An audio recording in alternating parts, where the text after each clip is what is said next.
Ayan mga kapugi, mga kakusinero. Ano bang tawagan natin sa isa't isa? Magandang hapon po sa inyong lahat.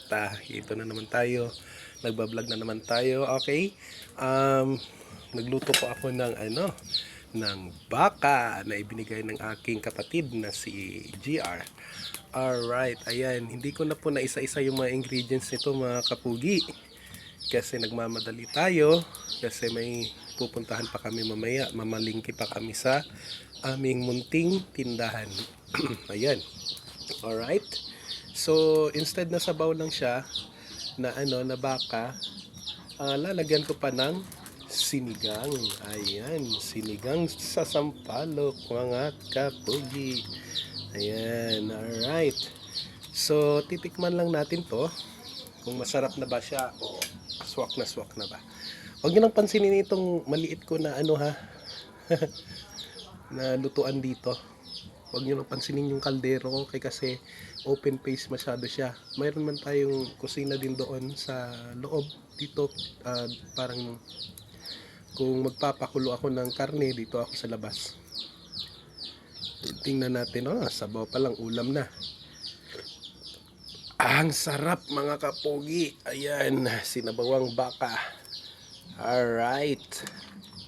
Ayan na po yun. Ayan, ang sarap niyan. Okay, may mais. Alright, sige. Ididetalye ko na lang siguro yung anong ingredients nito. Okay, unang ingredients nito mga kapogi ay baka, syempre. Titikman ko na naman.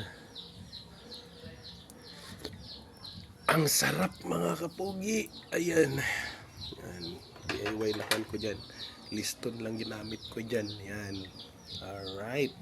So, ayan. Una, karning baka. Half kilo lang mga kapugi. Pinakuluan ko kanina. 3 oras ang pinakuluan. Alright. Tapos, sunod niyan na yung sibuyas, luya. Ayan. Tapos, syempre naman hindi mawawala yung paminta at saka asin, saka sili na mahaba, yung green.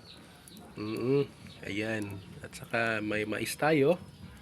Kung nakikita mo nyo mga kapudi yan, may mais tayo dyan na hinalo. Ayan may mais, may patatas. Ayan. At saka yung sayute. At syempre naman yung tangkay ng kangkong. Ayan yun ang tangkay ng kangkong. Ayan, tangkay ng kangkong yan. Alright.